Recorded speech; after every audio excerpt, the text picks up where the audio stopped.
is CBW, also known as Conservative Black Woman, and some of you know me as Robin.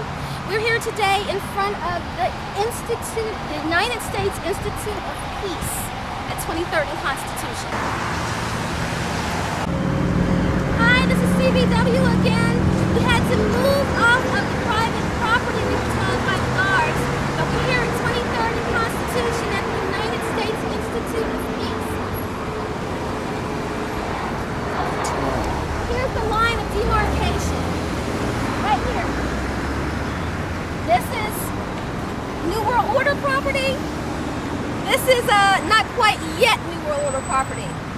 So, let me just give you my take on the United States Institute of Peace. It is my supposition that this is a manifestation of George Orwell's 1984, 27 years later. This institute would be George Orwell's manifestation of the Ministry of Peace, which we all know, if we read 1984, was the Ministry of War.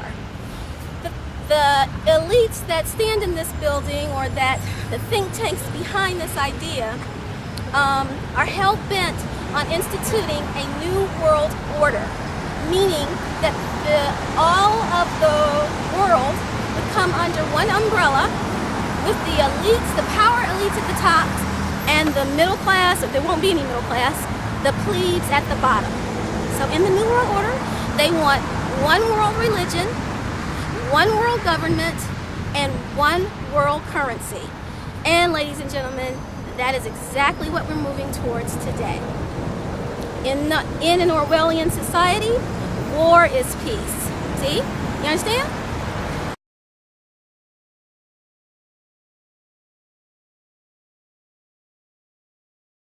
Well, their website says that they're a nonpartisan organization that's funded by Congress, and that their mission is to resolve conflicts in wars around the world, which gives even more credence in my mind to the concept and to the idea that this is indeed INGSOC, a part of Orwell's society, because we all know that war is profitable.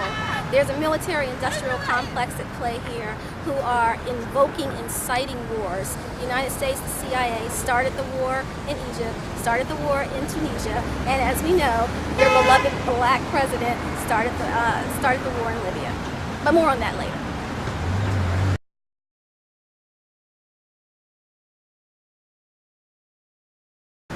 An Orwellian society is a policy and an attitude of control by propaganda, surveillance, and let me just stop there and point out the surveillance camera.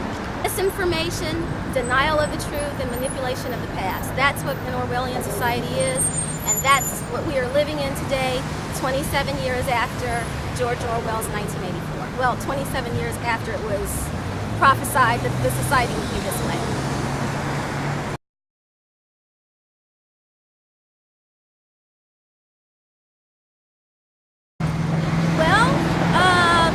We are in a place right now where freedom is slavery. Just look at the TSA. We're free to travel, but we have to be felt up. We have to have our baggage searched. You know, this makes us free, but does it really? You are limited to taking 3 ounces of lotion on a plane. The Patriot Act. How free are we with that? That our phones are tapped. We don't have anything to say about it. We have the internet is censored. Smart meters are in our home. We're free, but we can't, eventually we won't even be able to set the thermostats in our homes because of smart meters. All of this is not by coincidence. This is all planned, and it was planned hundreds of years ago, and George Orwell, I can't remember his real name, that was his pen name, he told us that these things were going to happen. And if you doubt me, read Carol Quigley's Tragedy and Hope, read 1984 again. I'm sure everybody read that in high school, by George Orwell. Read Aldous Huxley's Brave New World, and I dare you to tell me that we're not living